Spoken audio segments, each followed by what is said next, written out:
All right, let's dive into this explainer and demystify the science, the physics, and the gear you actually need to pop the absolute perfect batch of popcorn right at home.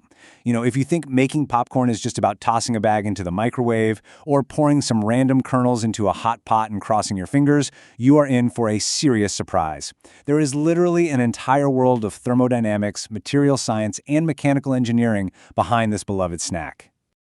Okay, here is our agenda for today. First up, the microwave popcorn problem. Second, the physics of popping.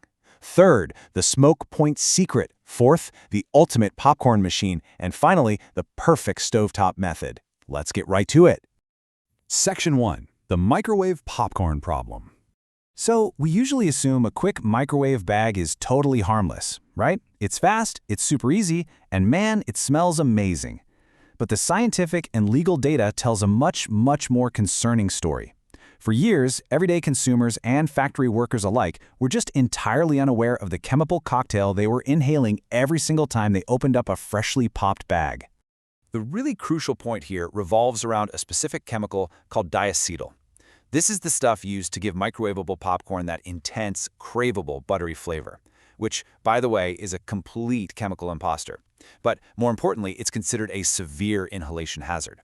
Over time, simply breathing in the fumes from microwave popcorn can actually lead to an irreversible lung disease that's become famously known as popcorn lung. And while a few brands have swapped it out, the regulations around these replacement flavorings are still a massive gray area. To really put the severity of this into perspective, just look at the legal fallout. Millions. That is the staggering figure we're dealing with here. Back in 2012, a heavy consumer of microwave popcorn actually won a massive lawsuit, being awarded millions of dollars in damages. Why? Because the company completely failed to warn consumers that preparing microwave popcorn exactly as intended and just smelling that rich, synthetic buttery aroma could expose them to a major inhalation hazard and a risk of permanent lung injury. It's just a stark reminder of why taking control of your own ingredients absolutely matters. Section 2. The physics of popping. Okay, so a kernel doesn't just pop because it gets warm. It actually requires a highly specific set of conditions. For a kernel to achieve maximum crunch, its internal steam pressure needs to exceed the hull's tensile strength. Basically, that's how much pressure the outer shell can take before it completely shatters. This magic moment happens right around 135 psi and 356 degrees Fahrenheit. But hitting that exact temperature uniformly, that's the real trick. Optimal popping requires continuous agitation at about 32 to 38 revolutions per minute. This ensures that each individual kernel only touches the hot surface for about 1.7 seconds per pass.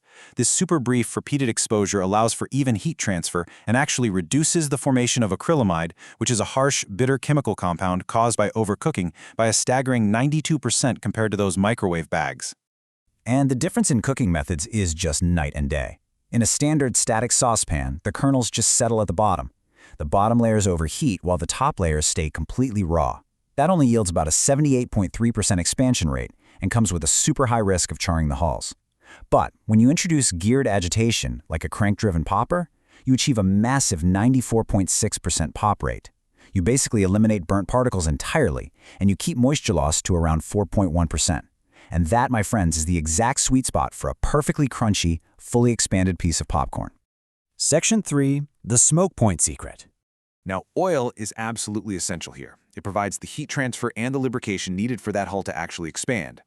But here is the catch. Every single fat has a smoke point.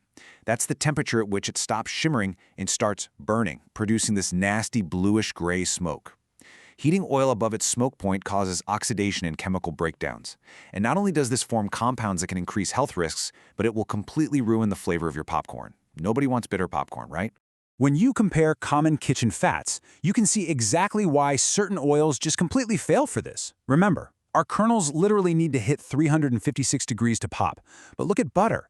Its smoke point is only 350 degrees. If you try to pop kernels in pure butter, it is going to burn before the popcorn ever even explodes. That's exactly why high-temperature oils are non-negotiable. Things like grapeseed oil at 510 degrees, avocado oil at 480 degrees, or refined canola oil at 445 degrees. These provide the perfect, safe thermal environment to reach that 400-degree popping zone without breaking down into those harmful, nasty chemicals.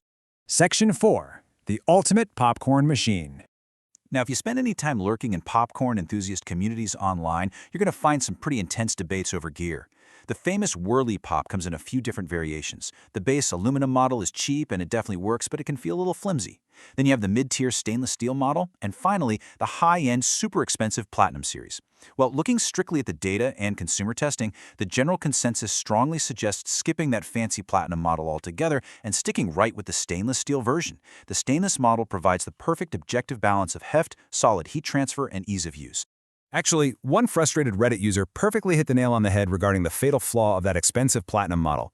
They noted that the heavy glass top only has 3 small round vents. They just don't vent enough steam, which leaves you with chewy popcorn. And popcorn science dictates that controlling steam is literally the key to maximum crunch. The classic stainless steel model has 4 large radial vents, plus these loose hinges that just let steam billow right out. The Platinum model traps all that moisture. On top of that, the Platinum model uses this rigid internal crossbar for its stirring mechanism that severely limits your batch size by jamming up the popped corn. Oh, and it makes cleaning an absolute nightmare compared to the simple, removable lid of the stainless version. But you know, the classic Whirly Pop design isn't just about better steam venting. It's honestly an ergonomic marvel. The hand crank uses a 4.2 to 1 gear ratio. This reduces the required torque to just 0.43 Newton meters, placing it well within the safe limits to prevent wrist strain. In fact, physiological testing shows that using this specific geared popper results in 23% less sympathetic nervous system activation. In plain English, that means your body experiences significantly less physical stress and exertion compared to aggressively shaking a heavy, ungeared pot on the stove. It literally makes the cooking process less stressful on your body, giving you perfect agitation with minimal effort. Section 5. The perfect stovetop method. Let's pull all this together. This specific process, popularized by culinary bloggers like Passionately Karen, is the ultimate secret to flawless execution. Step 1. Heat a high smoke point oil on medium-high and drop in exactly 3 test kernels. When those 3 pop, you know your thermal environment is absolutely perfectly primed. Step 2 is where the real magic happens. Add the rest of your kernels in an even layer and immediately remove the pan from the heat for exactly 30 seconds. Do not skip this. This resting trick equalizes the temperature of all the unpopped kernels. Step 3, return the pot to the heat, begin your geared agitation or shaking, and slightly vent the lid to let that steam escape. Because you equalize the temperature, they will all hit that 135 psi threshold simultaneously, giving you a massive, uniform pop without a single burnt kernel. It's completely brilliant. You have officially graduated from the guesswork of those toxic microwave bags to the precise science of thermodynamics, lipid smoke points, and mechanical agitation.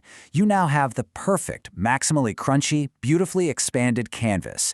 From nutritional yeast and za'atar to a honey BBQ dust or maybe a custom cheddar ranch blend, the possibilities are literally endless. So, armed with this new scientific mastery, what incredible flavor combination are you going to create in your kitchen tonight?